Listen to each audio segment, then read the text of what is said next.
Şimdi ince uçlu tığımla 10 tane zincir çekiyorum. 1 2 3 4 5 6 7 8 9 10. İkinci zincirimden itibaren 9 tane kaydırma yapacağım arkadaşlar. Şu ilk kaydırmamızı özellikle düzgün yapalım.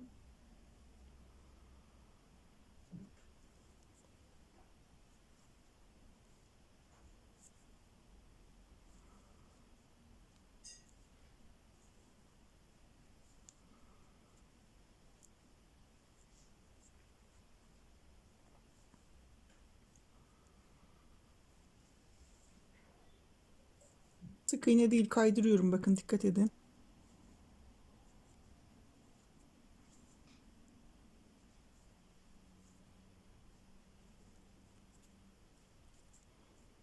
Evet, 9 tane kaydırma yaptım. Bir zincir çekip geri dönüyorum. Şuradaki sık iğnemin, zincir gibi gözüküyor ya şu kaydırdığımız yer arkadaşlar. Kaydırdığım sık iğnemin arka tarafındaki lobunu örerek devam ediyorum. Yani bulo yapar gibi. Şöyle yine kaydırarak öreceğiz. Bakın şu zincir gibi üstte görünen kısım. Yani kaydırdığım kısmın sadece tek bir lobunu alıyorum, şurayı. Şöyle bütün girmiyorum. Sadece şu arka tarafta kalan kısmını alıyorum. Yani bulo yapıyorum. Kaydırarak 2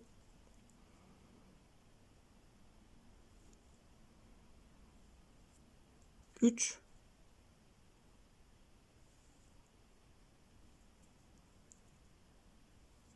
4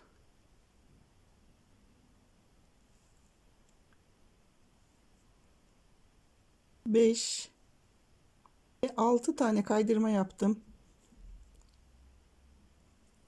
1 2 3 4 5 6 ve 7 tane zincir çek kaydırarak geri dönüyorum.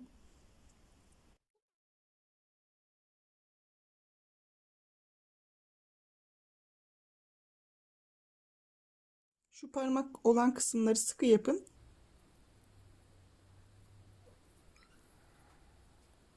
Bakın bu zinciri devam ediyorum arkadaşlar. Gövde kısmına geldiğim zaman zincir olarak bakın şu görünüyor. Yani zincirin devamı gibi düşünün.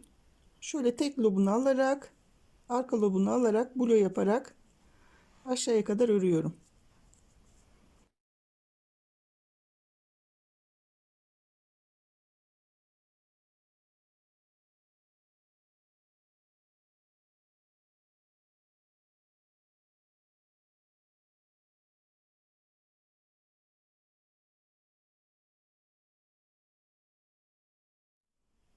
Bir tane zincir çekip döndüm. Aynı şekilde kaydırdığım şu zincir gibi gözüken kısmın blosunu yaparak devam ediyorum.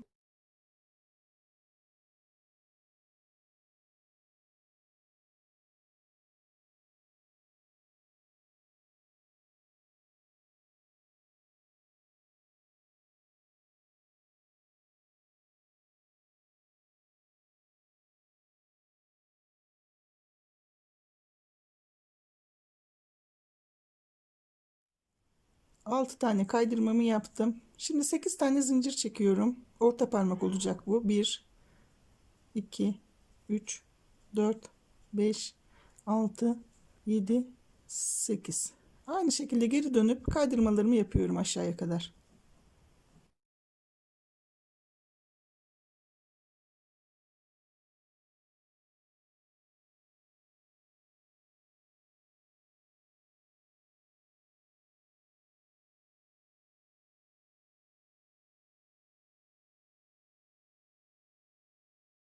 Yedi tane zincire yaptım. Şimdi gövdeden devam ederek aşağıya kadar devam edeceğim.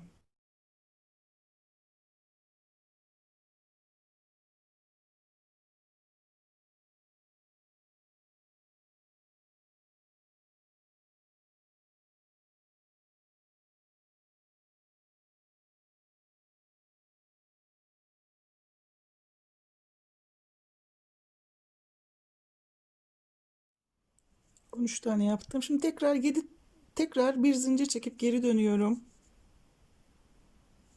6 tane yapacağım. 2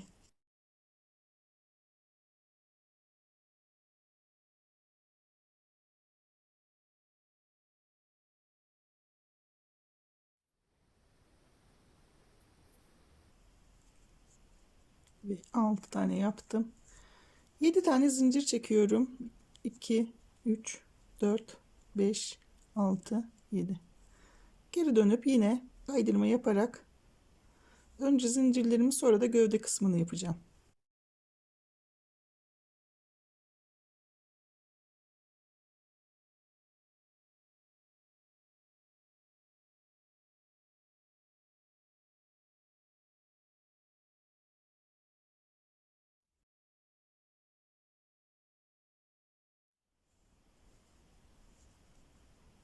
Bir zincir çekip geri dönüp 6 tane kaydırmamı yapıyorum önce.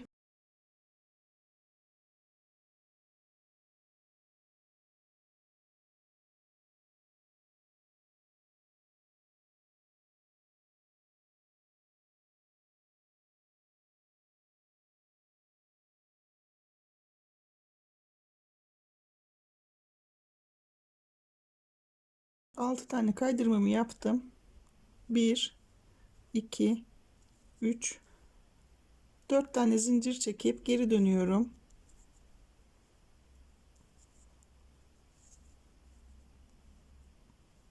Şu başlardaki parmaklarda üçer tane kaydırma var. Orta parmakta 7, şunlarda da 6'şer tane.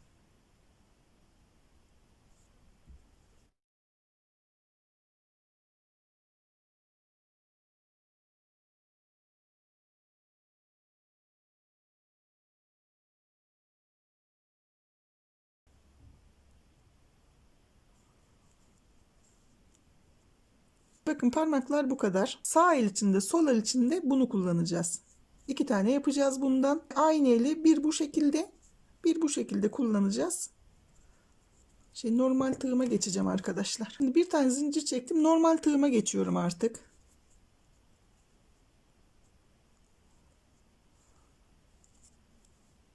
Şöyle 1 2 3 4 sonuncunun olduğu yerden de alacağım bir tane. Sarı ipimle son 5. sık iğnemi şöyle örerek aldım. Bir tane zincir çektim, döndüm. Full yaparak 5 tane sık iğne yapıyorum. 1 2 şöyle sadece ön loplarını alıyoruz. 3 4 5 geri dönüyorum arkadaşlar. 5 tane de bu tarafa sık iğne yapıyorum. 1 2 3 4 5 tane de buraya sık iğne yaptım. İşaretleyici koyuyorum. 4 tane sık iğne yapıp bir tane arttıracağım. 1 2 3 4 bir tane çift yapıyorum. 4 tane sık iğne yapıp bir tane daha artırıyorum. 1 2 3 4 tane sık iğne yaptım.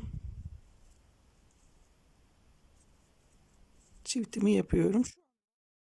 Evet, şu anda 12 tane sık iğnemiz var. Bu 12 tane sık iğnemizi 10 sıra örüp sıra başına gelelim arkadaşlar.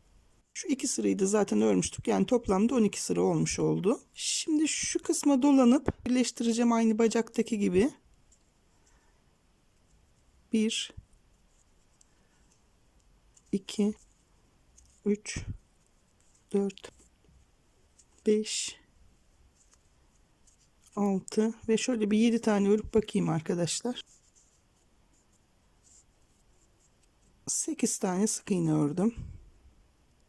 Şimdi şuraya biraz az bir şey elyaf koyacağım.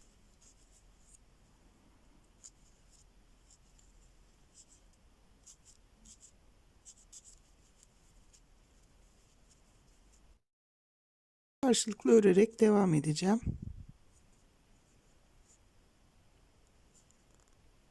Böyle 1 2, 3, 4,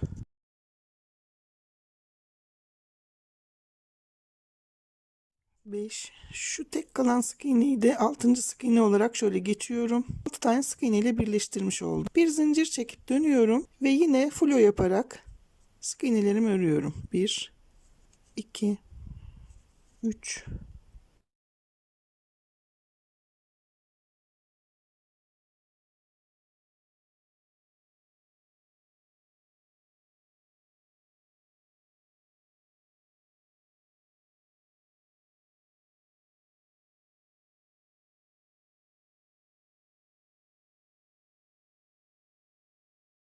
11 ve şuraya bir tane daha yapacağım.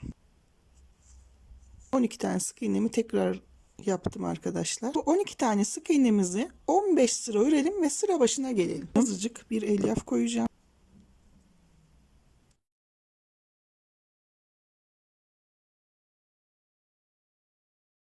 Hatta bu bile fazla. Şöyle birazını da şu kadarını da aldım. Şimdi arkadaşlar 2 tane sık iğne yapıp bir tane eksilteceğim. 3 kez eksiltme yapacağım. 1, 2 dedim. Bir tane kesiyorum. 1, 2. İkinci kez azaltıyorum. 1, 2 de ve son kez azalttım. Bir tane örüp bir tane de kaydırıp bitiriyorum. Burada kaydırdım ve bitirdim arkadaşlar. Bu elden 2 tane öreceksiniz arkadaşlar ve kırmızı şeritlerini yapacağız. 19 tane zincir çekiyorum. 1, 2, 3, 19 dedim. 18 tane sık iğnemi yapıyorum.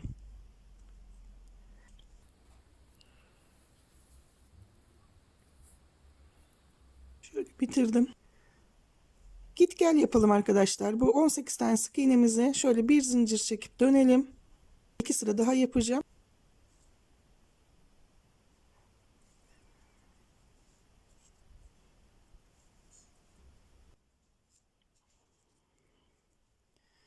Evet, 2 sıra daha yaptım. Şurada dikecek kadar bir ip bırakıp kesiyorum arkadaşlar. Şöyle 2 tane parça kollar için yapacağız.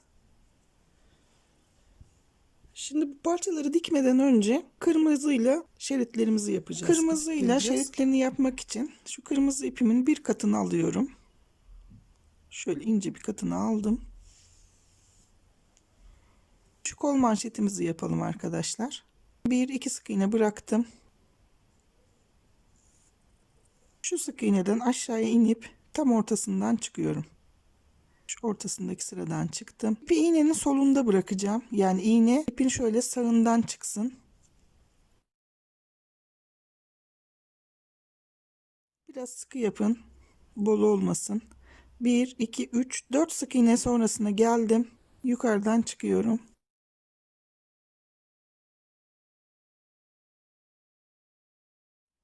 Tekrar en alttaki yerden giriyorum. Şuradan ortadan tekrar çıkıyorum.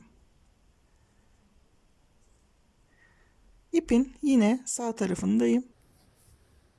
1, 2, 3, 4 sık iğne atladım. Yukarıdan çıktım.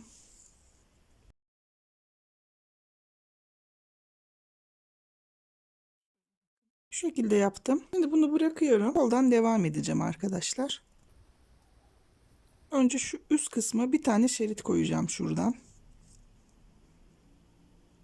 Şimdi bunları düz şerit şeklinde yukarıya çekeceğiz. Sık iğneler spiral bir şekilde kaydığı için ona uyum sağlayacağız mecburen arkadaşlar. Şöyle belli aralıklarda iğneyi bir girip çıkacağım. Şu birleştirme yerine geldiğim zaman tekrar aynı işlemi yapıyorum.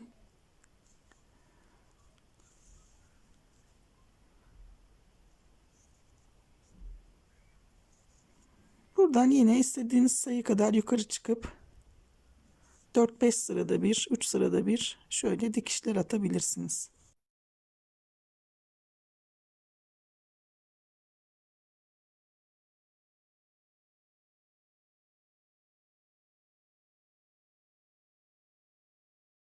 Şimdi şuradan 1, 2, 3, 4 sık iğne sonrasında çıkacağım.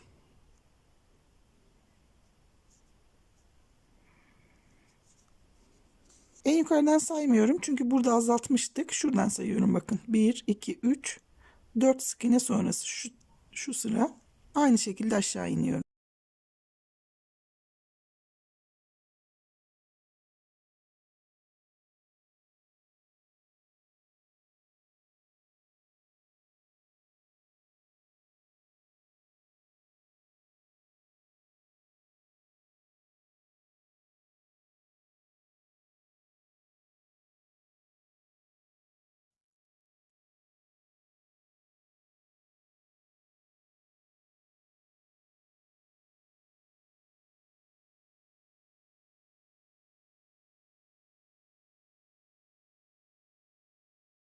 Şimdi yan şeritlerini atıyoruz arkadaşlar.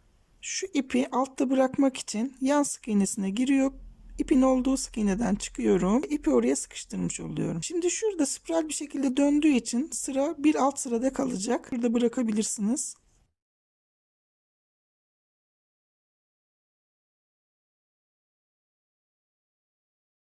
Şimdi şurada başladığımız şeritten 1, 2, 3, 4. Yani her iki şeritlerin arasında, yatay şeritlerin arasında dörder sıra olacak. 1, 2, 3, 4 sıra olacak.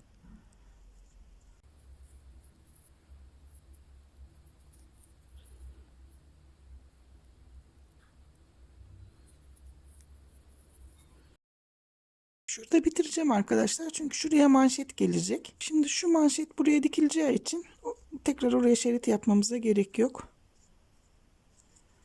Şunu şöyle yapıp buraya dikeceğiz. Şimdi şu manşetimizin düğmesini de yapalım. Bunları şimdi bu şekilde bırakıyorum şimdilik. Şimdi şu ellerimiz için arkadaşlar şöyle bir 2 tatlı kaşığı şeker, ellerimizi sertleştirmek için. Şöyle şekerleri ıslatacak kadar su koyuyorum. Ve şekeri eritelim. Şekerimizi erittikten sonra ellerimizin şu ten rengine kadar arkadaşlar olan kısmını şekerli suyumuzla ıslatıyoruz. Sarıya kadar çıkmamaya çalışın. Çünkü taş gibi olacak. Özellikle şu parmak uçlarını güzelce ıslatın.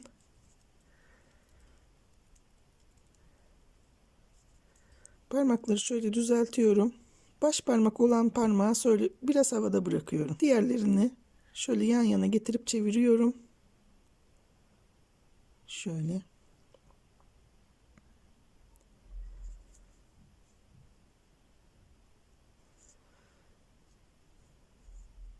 İçe doğru hafif parmakları kıvırıyorum. Şöyle düzgün bir şekilde durmasını sağlayın.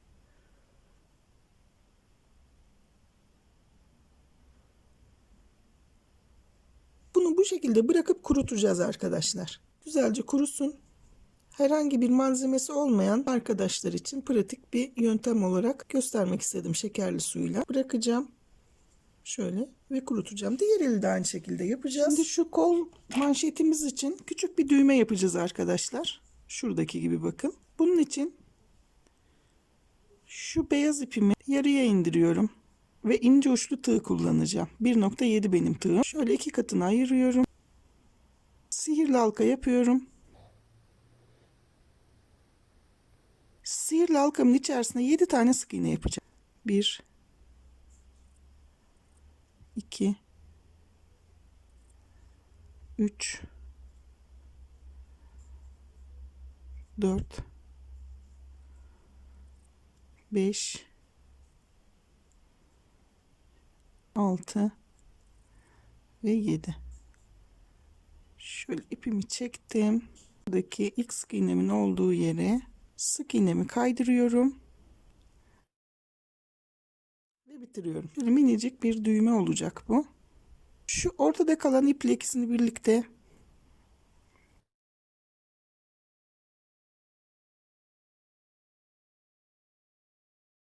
bundan 4 tane ön tarafa, 2 tane de kollara, 6 tane falan yapacaksınız arkadaşlar. Sağ el için bu tarafa, şu ipi bitirdiğimiz tarafa, sol el için de şu tarafa dikiyoruz arkadaşlar düğmeyi. Hafif yanda kalacak.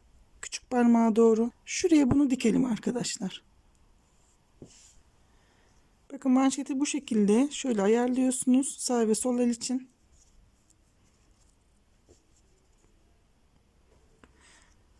Şu sol elimiz. Şu da sağ elimiz arkadaşlar. Evet, elleri bu şekilde bitirdik. Bakın kuruduktan sonra eller taş gibi arkadaşlar. Ve gayet de düzgün duruyor. Bu bebeği yıkayacak olursanız yıkadıktan sonra tekrar yumuşayacaktır. Bu aynı işlemi tekrar şekerli suyla yapabilirsiniz. Şöyle kollarımızı bu şekilde bitirmiş olduk. Gövdemizi ördükten sonra kollarımızı gövdeyle birleştireceğiz. Çok teşekkür ederim benimle birlikte ördüğünüz için. Lütfen beğen butonuna basmayı ve abone olmayı unutmayın. Hepinizi sevgiyle selamlıyorum. Şimdilik hoşça kalın. Sevgiyle kalın.